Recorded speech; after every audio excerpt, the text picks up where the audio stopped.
Bonjour, alors moi c'est Johan.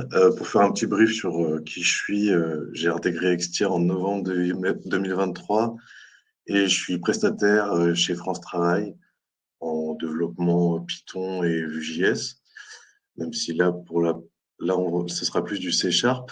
Donc je vous propose une petite initiation au développement de jeux vidéo 2D sous Unity. On va commencer avec une description de qu'est-ce que Unity. Il y aura une bonne partie où on va coder ensemble et puis ensuite vous allez pouvoir poser vos questions. Alors, qu'est-ce que Et pour Unity? info, pour info, Ouais. Johan, du coup, on a 10 personnes qui ont mis non pour qui a déjà utilisé Unity et 3 personnes qui ont mis oui. Ah oui, ok, ça marche. Trop bien. Alors, Unity, c'est un moteur de jeu multiplateforme qui a la particularité d'avoir une licence gratuite, parce que quand même c'est pratique. Et le développement se fait en C Sharp et on va développer des scripts composants qui héritent d'une classe qui s'appelle la classe MonoBehavior. Et ce sont ces scripts qu'on va rattacher aux entités GameObject. Et ce sont les GameObjects qui composent notre jeu. Donc cette manière de développer des scripts sous forme de composants et de les rattacher à des GameObjects, on appelle ça un développement d'orientation de type asset. Et donc, bon, vous le savez peut-être, mais Unity est une des deux plus grosses plateformes de jeux vidéo, de création de jeux vidéo, avec son concurrent principal qui est Unreal Engine. Au niveau des coûts et des licences, au total, il y a 5 licences. Il y en a une que j'ai pas mis, qui est Unity Student. Évidemment, c'est pour les étudiants. Sinon, nous, on va utiliser l'Unity Personal, qui est gratuite. Alors, juste pour que vous ayez l'information, c'est gratuit jusqu'à 200 000 dollars de chiffre d'affaires. Puis après, il faut passer à la Pro, qui va jusqu'à 25 millions. Et puis là, Unity Enterprise, c'est au-delà de 25 millions. Donc, c'est vraiment des gros trucs. Et Unity Industries, c'est un peu spécifique. C'est quand vous utilisez Unity dans un domaine non, enfin, c'est pas du jeu vidéo ni du divertissement, mais plutôt dans le domaine industriel, vu qu'il y a toute une physique et tout, ben, ça peut être utilisé aussi dans ce domaine-là. Sachez que le moteur de jeu n'a pas de restriction par rapport à la licence, c'est complet, euh, même si vous prenez la première licence Unity personnelle. Mais par contre, il y a des fonctionnalités en plus de suivi financier et de cloud disponibles pour les licences plus chères, quoi. Mais bon, on n'en a pas besoin. Donc, passons à la suite. Alors, comme je l'ai dit, Unity va nous permettre de faire du multiplateforme. Donc, on peut aussi bien développer pour faire du Linux, de l'Android, de l'iOS, du Windows, du web ou des consoles de jeux. Donc c'est assez pratique parce que bah, notre code il est en C Sharp, mais après le build s'adapte à la plateforme sur laquelle on veut l'envoyer. Et donc il y a toute une documentation sur Unity qui explique comment construire une architecture permettant de faire du multiplateforme. Et donc le but c'est vraiment de mettre en place des processus pour automatiser cette phase de production, notamment pour adapter les graphismes en fonction de la plateforme, les interfaces et les contrôles. On va pas faire un jeu tactile alors qu'on a un clavier. Et donc la phase de build est bien facilitée par Unity. Il suffit de télécharger certains packages en fonction de la plateforme. On est vachement guidé. Et puis bah, après, on sélectionne la configuration voulue. Et voilà, ça fonctionne. Et puis après pour des configurations un peu plus spécifiques, il y a la communauté qui peut aussi aider. Enfin, bon. Au niveau de l'écosystème, vu que c'est du C Sharp, je vous conseille l'idée Visual Studio. Après, vous faites comme vous voulez pour sauvegarder le code. GitHub ou GitLab, ça fait très bien l'affaire avec un fichier Gitignore particulier pour éviter d'envoyer toutes les librairies Unity sur votre repo. Ce serait un peu con. Et pour ce qui est du déploiement, il y a plusieurs plateformes qui sont assez pratiques, surtout pour des développeurs indépendants. Donc là, j'ai mis le logo du site Itch.io. Mais après, bon, bah, il y a toutes les plateformes habituelles, Steam, Epic Games, Google Play Store, Apple Store. Alors moi, pour ma part, j'ai plutôt l'habitude de faire du mobile.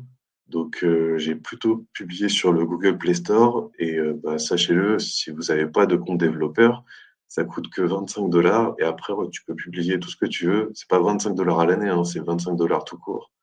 Donc, le compte reste actif, tu peux envoyer ce que tu veux sur le Play Store. Donc, je trouvais ça vachement cool, quoi. Puis j'avais envie de faire du mobile. Voilà. Et au niveau des outils communautaires, alors ça, c'est vraiment l'un des avantages principaux d'Unity, c'est sa grosse communauté. Donc ça fournit énormément de contenus qui sont directement utilisables. Et, donc là, la screen que vous voyez, c'est le Unity Asset Store. Donc c'est une boutique où n'importe qui peut poster ses créations. Ça peut aller des textures 2D au modèle 3D, au bruitage ou à des animations. Enfin, ça peut être vraiment tout et n'importe quoi. Et, puis, bah, on peut piocher dans les créations des autres ou mettre les siennes. Donc, il y en a qui sont à vendre, d'autres qui sont gratos. Et Unity facilite l'intégration de toutes ces ressources grâce à son outil, le Package Manager. Donc, normalement, je devrais avoir le temps tout à l'heure de vous montrer comment ça fonctionne. Et c'est assez simple. Donc, voilà. Et sachez que Unity donne aussi accès à de nombreux tutoriels et templates basiques pour prendre en main l'outil. Et puis, on peut aussi se baser sur le code de d'autres personnes en allant piocher dans les repos GitHub, GitLab. Voilà. Ensuite, voilà, pour ceux qui connaissent pas trop Unity, c'est quand même un gros moteur de jeu, quoi. Donc, il y a Hearthstone qui a été développé avec, Pokémon Go. Alors là, vous devez reconnaître quelques logos, quoi. C'est assez costaud. Enfin bon, c'est juste pour vous donner une idée. Maintenant, je vais partager mon écran et on va passer à la présentation un peu en live. Hop. Alors, un instant.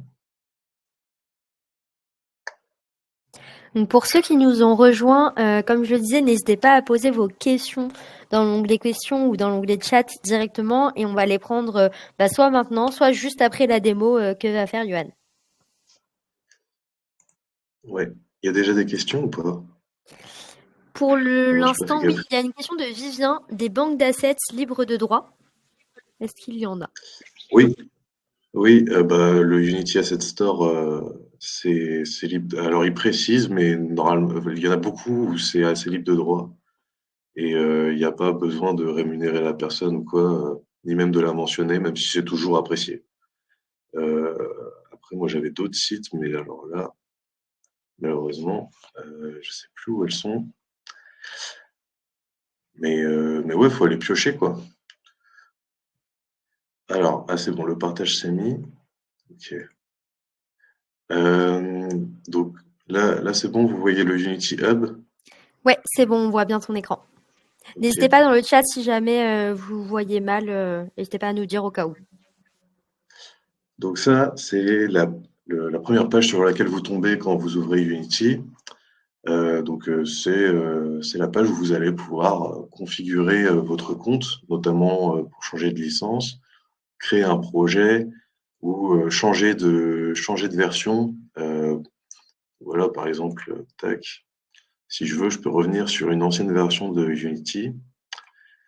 Euh, sur la partie install, donc c'est là où vous allez pouvoir installer les anciennes ou nouvelles versions d'Unity comme vous voulez.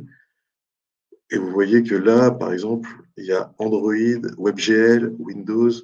Bon, voilà, c'est que pour cette version, j'ai installé les packages nécessaires pour faire des builds sur ces plateformes. Et donc, l'interface est assez simple, hein. C'est facile à prendre en main. Et il y a il y a deux autres onglets qui sont intéressants. L'onglet Learn, où c'est des tutoriels pas à pas qui sont mis à disposition. Il y en a quelques-uns et moi j'avais commencé avec celui-là, le 2D Beginner Adventure Game. C'est pour faire un petit RPG 2D en top-down. Voilà, là, ils disent 12 heures, oui, mais ça permet de bien prendre en main et de faire ses premières mécaniques de jeu, quoi. C'est sympa. Et puis ensuite, il y a l'onglet Community qui répertorie des liens pour profiter au maximum de la communauté de Unity. On y retrouve le Unity Asset Store, dont j'ai parlé. Il y a aussi des cours, il y a un blog, il y a des discussions, il y a pas mal de choses. Voilà. Bon. Maintenant, on va se lancer directement sur un projet. J'ai préparé un petit prototype pour qu'on puisse s'exercer. Donc là, c'est la page de Unity. Alors, juste pour faire un petit tour d'horizon, à gauche, on a la hiérarchie avec on voit que c'est la scène Meetup qui est ouverte et on a l'élément Main Camera. Donc, c'est ici qu'on va avoir un listing de tous les game objects qui sont présents dans notre scène et qui apparaîtront du coup là sur l'écran principal. Donc, pour l'instant, on a juste une caméra par défaut. Quand j'ai cliqué sur la caméra, vous voyez, il y a des petites flèches qui sont apparues sur le centre de l'écran. Donc, c'est la partie scène où on voit en globalité tous les objets dans l'espace. On a quelques outils pour bouger, tourner et modifier la taille. Là, on a un autre onglet qui est Game, qui sera le rendu de la caméra. Alors, j'avais mis une couleur un peu chelou. Écoute, on va la garder. Et à droite, on a l'inspecteur qui montre le détail du GameObject sélectionné. Là, le main camera, par défaut, ils vont tous avoir un transform qui définit la position, la rotation et la taille. Donc là, si je bouge la position, on voit que les coordonnées changent ici également. Bon, bah, on va éviter de faire ça avec la caméra. Ensuite, on a un script caméra, vraiment le truc basique. Voilà, bon, j'ai mis un petit background un peu glace. Et ensuite, en bas, on a notre gestionnaire de dossier. Bon, là, il y a beaucoup d'éléments parce que j'ai récupéré un ancien projet. On va se concentrer sur le dossier Meetup. Ce qui est smart à faire, c'est de séparer en plusieurs dossiers comme ça. Donc, les préfabs, ce seront des game objects sauvegardés. Dossier scène, c'est pour les scènes. Les scripts, ce sera pour les scripts C#, les textures pour tout ce qui est la 2D, toutes les images. On aurait pu avoir aussi un dossier son, modèle 3D, animation, mais bon, on va pas aller jusque-là. Puis là, on est sur de la 2D, donc enfin bon. Ok. Dans un premier temps, je vous propose qu'on crée un petit objet. Ah, j'ai peut-être pas dit. Ok. J'ai pas dit le but du jeu. Alors, le but du jeu, ça va être d'avoir un petit joueur qui se balade sur notre écran avec les touches de notre clavier, qui sort pas de l'espace de la caméra. Donc, la caméra ne le suit pas. On sera bloqué dans une enceinte et il y aura des ennemis qui apparaîtront par en haut, en gauche, un peu partout. Il faudra les esquiver. Et quand on perdra de la vie, à la fin, quand on sera mort, le jeu se figera. Ce sera la manière de dire qu'on est en game over. Voilà. J'avais oublié ça. Donc, bah, clic droit, je commence à créer mon premier élément que je vais appeler player. Donc, j'ai pris une petite image basique fournie par Unity, c'est un triangle. On va le mettre en jaune. Tac. Je change sa position en 0, 0. Et donc là, ce qu'on voit, c'est qu'il a un premier script qui est le sprite renderer, qui du coup nous affiche l'image triangle. Et ça sert à ça, juste nous afficher une image. Quand c'est lié à des animations, et ben ce qui gère les animations va modifier en live ce script. Mais bon, on va pas aller jusque là. Donc pour que notre objet soit affecté par la physique du moteur, on va lui affecter le script rigidbody 2D. Donc ici, on voit qu'il y a plusieurs paramètres tels que la masse, linear drag, angular drag et gravity scale. Nous, on ne veut pas de gravité, donc je mets la gravité à 0. La masse, c'est surtout lié à la gravité, mais on ne va pas la changer. Le linear drag, ça va être les forces de frottement quand on se déplace dans une direction. Angular drag, c'est les forces de frottement quand il y a une rotation. Donc ça va créer un ralentissement à chaque fois. On peut en mettre un petit peu. je mets ça à 5, ça fera un petit ralentissement quand l'objet sera en roue libre. Et il y a une dernière partie qui peut être intéressante, c'est les contraintes, ici, où on peut freeze la position ou freeze la rotation de notre objet. Voilà. Et donc, maintenant, on va coder, hein. On va coder, on va lui affecter un premier script player qui n'est pas là, Et on va créer le script de player, create C# script. Tac. Alors à chaque fois que vous modifiez le code, Unity s'éclate à tout recharger. Donc on aura peut-être des petits moments de chargement parfois. Class cannot be found. Okay.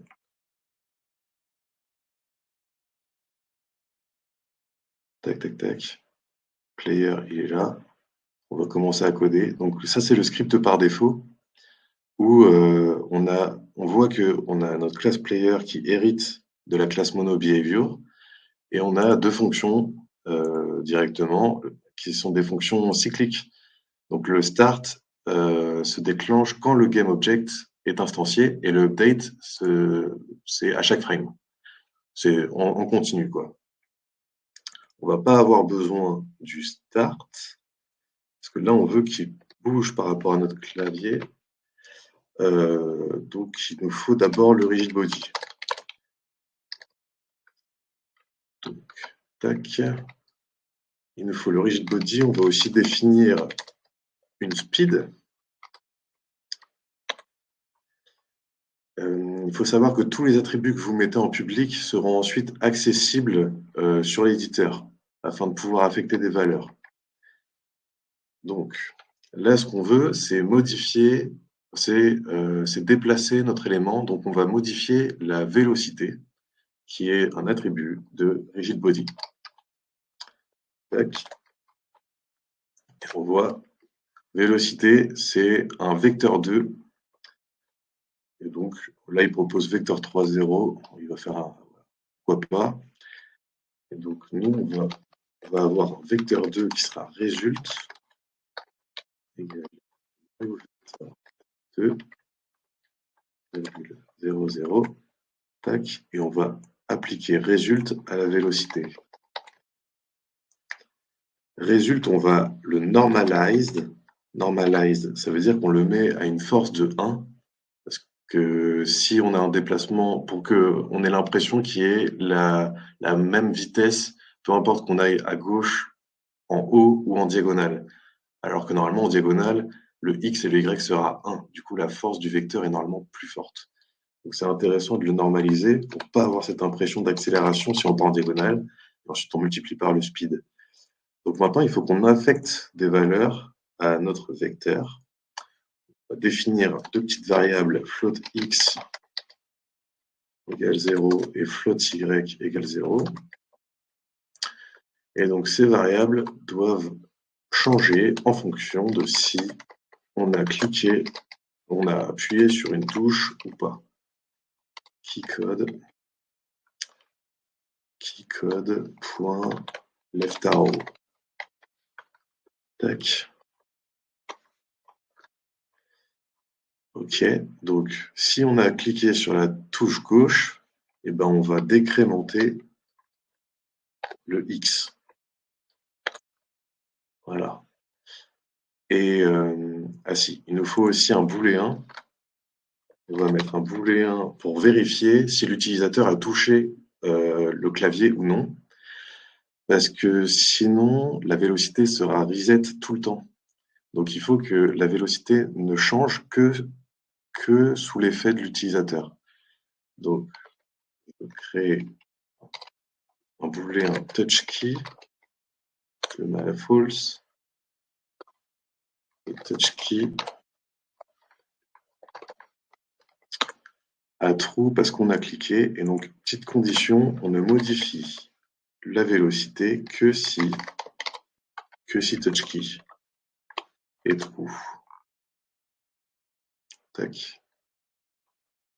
Hop, hop. Voilà. Et bon, bah, du coup, on n'a plus qu'à dupliquer ce code-là pour les pour les 3 autres touches directionnelles. Donc là, ce sera right arrow, là down et là up arrow. Alors, sauf que là, on va à droite, du coup, il faut incrémenter. Et là, c'est un mouvement vertical, donc c'est Y. On décrémente, c'est bon. Et là, Y, on incrémente. Donc là, déjà, avec ce bout de code, on doit pouvoir faire bouger notre personnage librement, mais il ne sera pas stoppé par les bordures de la caméra. En tout cas, pas pour l'instant. Donc, comme vous voyez, il y a Unity qui recharge. Donc, je vais peut-être continuer à coder pour avoir le blocage de la caméra. Donc, on va prévenir que notre élément sort ou pas de l'écran. Tac. Donc pour ça, il nous faut la caméra. Pour ça, il nous faut la caméra. Donc je vais définir la caméra. Tac. Hop. Ok, il a fini de charger le script. On va juste tester que dans un premier temps, ça bouge ou pas avec les touches du clavier.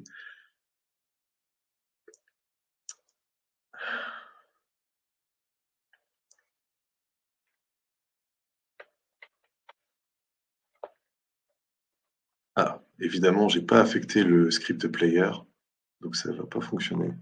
Donc il faut lui mettre. Là, j'ajoute un composant player. Voilà, notre script player. Et là, il faut lui affecter le rigid body avec un glisser-déposer. Je glisse le script rigid body ici, et c'est bon. Et je définis une speed, pourquoi pas 5. Voilà. Et donc si je relance, ça va être un peu chiant.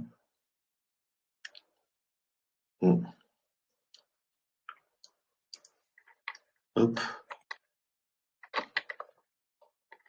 Ah. Notre triangle ne veut pas bouger.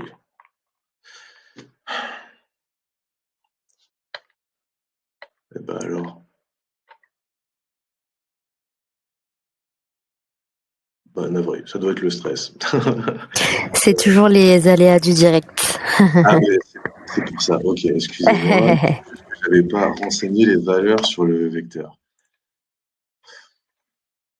Enfin bon, écoutez, vu que ça va recharger, j'ai un peu la flemme. On va continuer à coder un peu.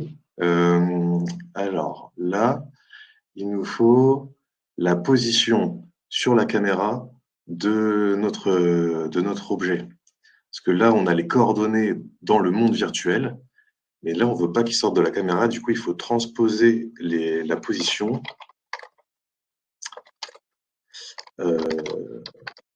en cam.world to screen point. Et donc là, je prends l'attribut transform en position. Vu qu'on hérite de la classe MonoBehavior, on a de base l'objet transform et du coup la position de notre objet.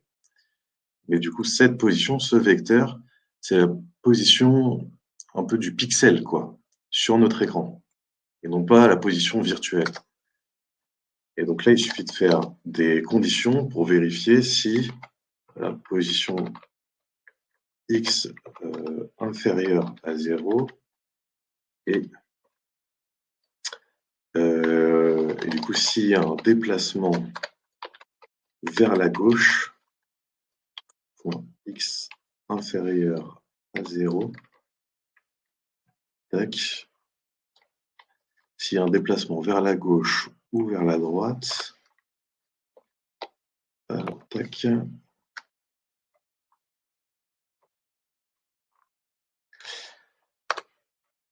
Et donc, pour le déplacement à droite, ce sera position point X strictement supérieur ou égal à cam.pixelweights et un déplacement vers la droite. En vélocité point X supérieur à 0. Tac, tac, tac.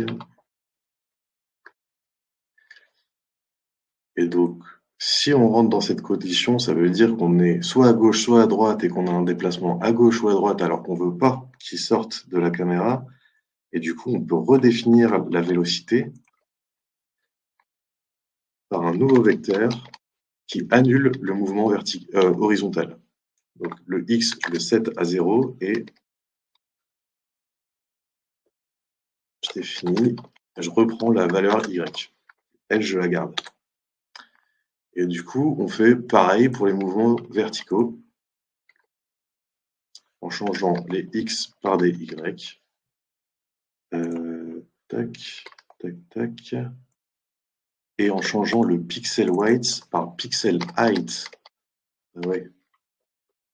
Par la hauteur cette fois. Tac.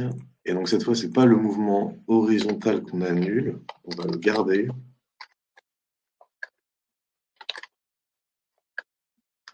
Le point X. Tac. Ah. Tac. Tac. Et par contre, j'annule le mouvement vertical. Et j'oublie pas d'appeler ma fonction. Bon. Et du coup, cette petite fonction va nous permettre de rester dans l'enceinte de la caméra, quoi. Hop. Donc cette fois, je vous propose qu'on teste pour de vrai. Après, sinon, si je me suis foiré, normalement, ça doit être bon. Après, j'ai aussi des scripts de secours. Pas s'inquiéter. Tac. Ah oui, j'ai pas défini la caméra. J'ai oublié de renseigner la caméra.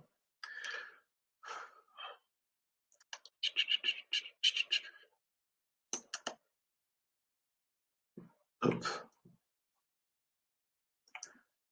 Alors, sur le script player, faut pas oublier de renseigner la caméra. Ça fonctionne. Glisser des déposer de l'élément main camera sur caméra et il comprend qu'on prend bien ce script-là grâce au typage.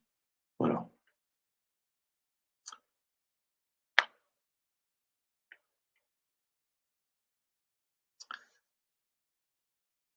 Hop. Et ensuite, on va pouvoir gérer les collisions. Donc voilà, j'ai mon petit élément qui se déplace comme il veut et je peux pas sortir. Je peux pas sortir de... Voilà, je suis bloqué. Bon, on a déjà un premier truc. C'est cool. Donc maintenant, on va créer un nouvel élément qui sera un carré et ce sera notre ennemi. Tac, notre ennemi, et du coup, je le mets en rouge. Hop. Cet ennemi, on va lui mettre un rigid body, un peu comme pour notre player, sauf que cette fois, je vais le freeze dans l'espace, comme ça, il ne va pas pouvoir bouger. Et je vais lui rajouter un script qui s'appelle le Box Collider 2D, qui va nous permettre de définir une hitbox, donc vraiment un espace de collision. Là, si je clique sur Edit Collider, vous voyez, il y a des petits points qui apparaissent et je peux modifier la taille de la hitbox. En vrai, elle était déjà bien. Voilà. Sinon, il y a les coordonnées là, offset et size pour définir une hitbox. Mais le Box Collider 2D, c'est vraiment pour faire des carrés, quoi. C'est la forme la plus simple. Tac. Et sur notre triangle, je ne l'avais pas renommé en player. Faisons ça. Player. Tac. Sur notre player, on va aussi définir un collider et pas un box collider, on va mettre un polygon collider. Polygon collider pour que ça matche mieux à la forme qu'on a. Donc si je clique sur Edit Collider, ça fonctionne un peu différemment parce que là, je peux rajouter des points. Voyez, et faire des formes vachement complexes, quoi. Si vous faites CTRL-clic, bah, vous pouvez enlever des segments. Tac. Voilà. Et, et dans le Polygon Collider, on a des points là, on a un tableau de points et ce sont les coordonnées vraiment des points qui forment Lightbox. Vous pouvez redéfinir le tableau en rajoutant des points, en changeant la size ou en enlevant comme vous voulez. Alors les collisions, ça fonctionne avec des couches. Donc on va avoir une couche ennemi et une couche player. Et on va dire qu'elles peuvent se toucher entre elles, mais du coup, il faut assigner ces couches à nos objets. On peut voir tout en haut, il y a Layer, traduction couche, et par défaut, Unity nous en met 5, du coup de 0 à 5 là. Et moi, j'ai rajouté Enemy et Player. Donc là, je suis sur le Player. Et ben, on met Player. Et l'ennemi, on met l'ennemi. Et maintenant, je vais vous montrer la matrice de collision. Donc, si vous allez sur Edit, Project Settings, là, vous avez tout plein de paramètres. On est dans la partie Physics 2D. Vous pouvez même changer la valeur de la gravité pour qu'elle aille vers le haut, par exemple.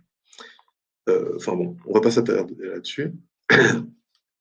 Ici, on a la matrice de collision. Donc, on voit toutes les couches de collision et tout est décoché à part la ligne ennemie.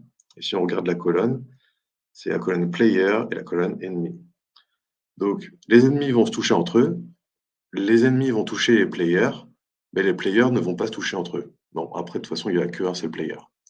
Mais c'est pour juste vous expliquer comment ça fonctionne. Ok. Donc, tout simple. Et du coup, là, si je redémarre, on doit pouvoir faire une collision contre le bloc. Et le bloc rouge, si vous vous rappelez, j'ai mis des contraintes, du coup, il ne va pas bouger. Donc ça fait vraiment un effet mur, quoi. On va juste se cogner contre un mur.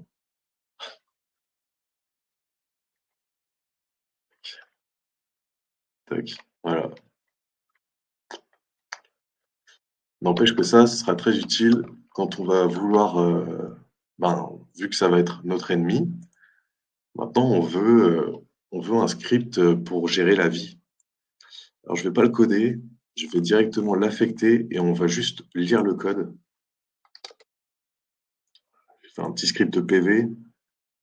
Alors, je vais juste glisser le Polygon Collider en haut. Voilà, PV script. On va affecter un peu de vie, 3 peut-être, et on va aller lire le code qui est là. Il est tout simple. Il y a un attribut PV, donc un nombre, et ensuite il y a une fonction un peu spéciale qui est le onCollision enter 2D, qui est une fonction événement. Dès qu'il y a une détection de collision, cette fonction se lance et nous envoie. Donc, quand la fonction se lance, on décrémente les PV. Si les PV sont inférieurs ou égaux à 0, eh ben on met le time.timescale à 0. Donc, c'est la vitesse de déroulement du jeu. On l'arrête net. Par défaut, elle est à 1. Et du coup, ça va figer l'écran, en fait. Et ensuite, on détruit l'objet avec lequel on a fait la collision. Du coup, on va détruire l'ennemi, le carré rouge. Donc, si je le relance, juste pour vous montrer qu'on voit la vie descendre et puis que le cube rouge disparaisse. Et ensuite, on va gérer la génération des ennemis.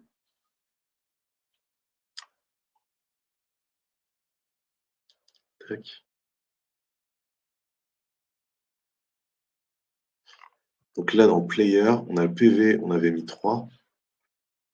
Et si je me déplace et que je vais me cogner, le cube rouge a disparu et on est descendu à 2. Et si on atteignait 0, bah, ça figerait l'écran. Je sais pas si vous avez vu, mais aussi dans la hiérarchie, le ennemi, il était absent. Bon, euh, notre GameObject ennemi, il est considéré comme bon, tu vois, comme déjà utilisable. Donc en théorie, on pourrait en faire un préfab. Il suffirait de faire un glisser-déposer dans le système de gestion de fichiers, quoi. Et ça le sauvegarderait tel qu'il est. Mais je l'avais déjà fait, donc on va pas le faire. Je vais juste cliquer sur cette coche pour le désactiver. Comme ça, il sera pas pris en compte pendant le reste de la démo. Et je vais introduire un préfab que j'ai déjà fait moi-même, qui est le generator. Tac. Donc le generator, il a deux scripts en plus, qui est le générateur ennemi et le move generator. Allons voir un petit peu les scripts que c'est.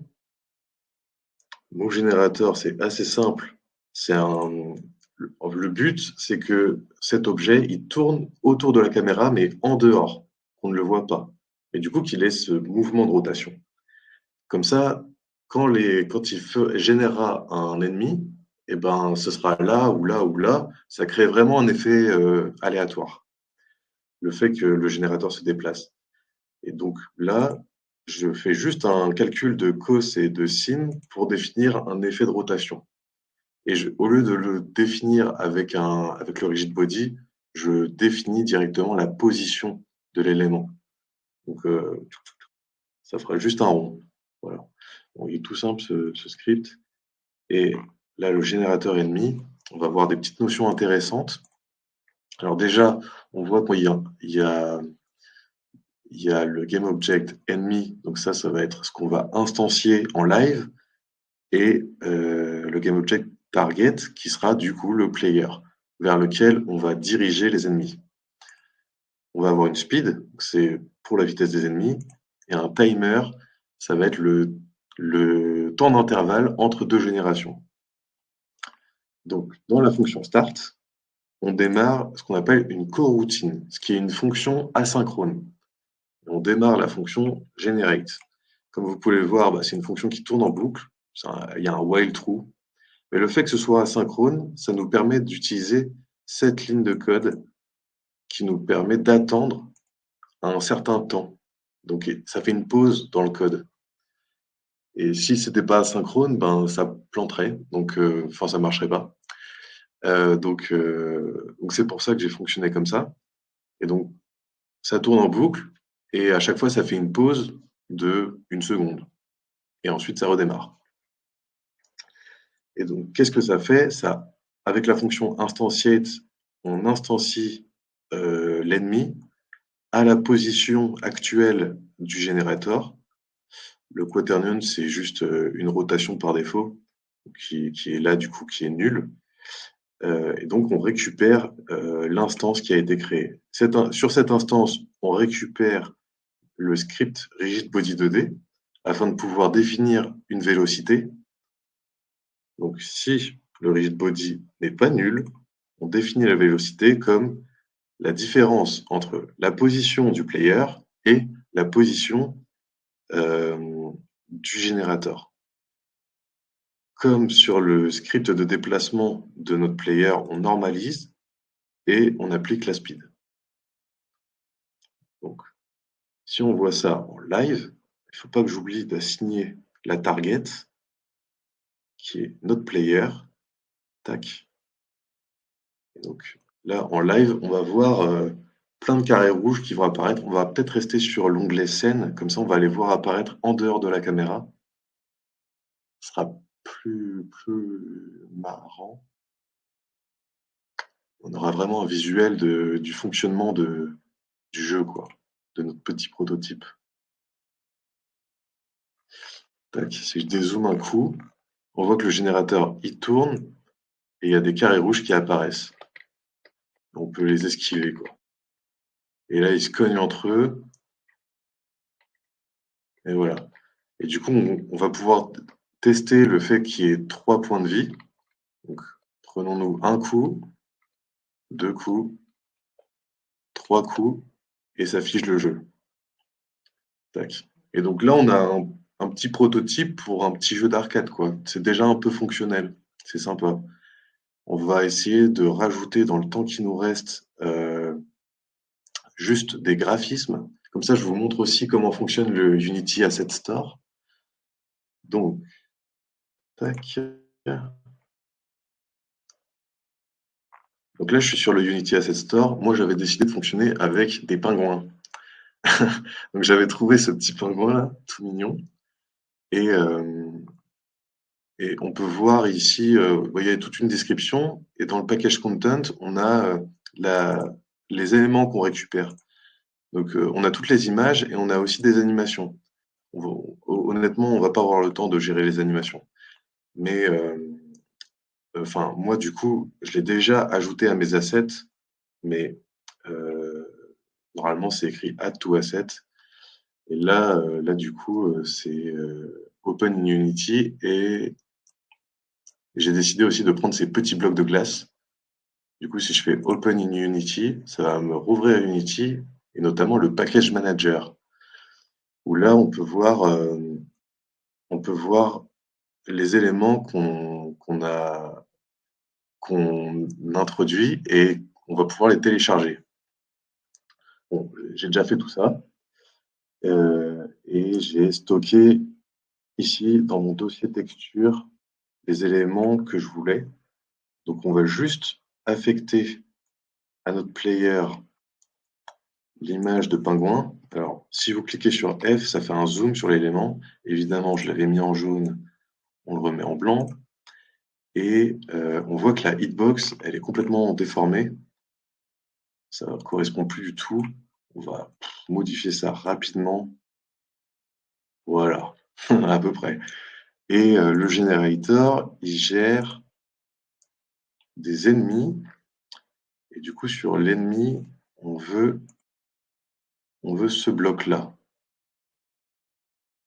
Ah oui, mais du coup, j'avais mis en rouge. On le remet en blanc. Donc, si vous allez sur le préfab, là, ennemi, vous pouvez open votre préfab. Et là, vous voyez que bah, il est beaucoup plus gros que la hitbox originelle. Du coup, on va peut-être le réduire. On va mettre une scale à 0,25 et, euh, et juste agrandir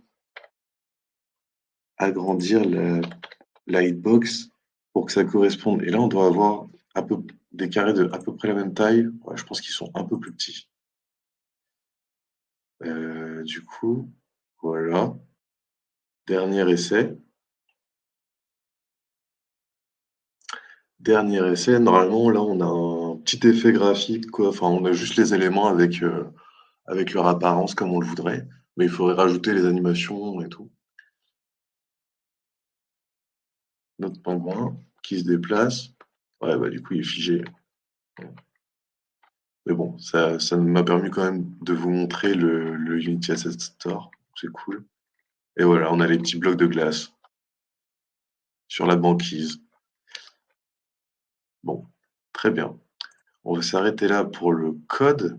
Ce que je peux vous montrer encore, c'est le tableau de bord, par exemple, de Google Play. Donc, voilà. Si vous allez sur, enfin, quand vous commencez à, enfin, moi, je m'étais amusé à en publier sur le Play Store. Du coup, c'est ici que vous publiez tout ça. On va pas remplir le formulaire, hein, j'ai pas le temps, mais par contre, on a la listing des applications. Et du coup, après, avec Slide the Banquise, vous avez, ben, ah oui, ce que j'ai pas dit, c'est que c'est un jeu que j'avais déjà fait et qui est actuellement sur le Play Store. Et du coup, bah, moi, il y a que mes petits potes qui ont téléchargé, mais vous avez plein de statistiques pour vous aider à monétiser ou je sais pas votre application. Et Unity aussi fournit un cloud, notamment pour gérer les pubs, parce que ça se fait avec un service de Unity. Et du coup, là, on voit mon petit jeu sur le Google Play avec les images. J'ai rajouté un background et tout. Et puis, il y a aussi d'autres objets. Il y a des poissons à récupérer. Enfin bon, voilà. J'arrête de m'étaler. Bon, j'espère que, en tout cas, ça vous a plu. J'arrive à la fin de ma présentation. Et puis sachez aussi que si ça motive des gens de se lancer sur des petits projets, Moi, ça me motive aussi de travailler en équipe. Pour l'instant, j'ai fait que des petits jeux solo, mais voilà.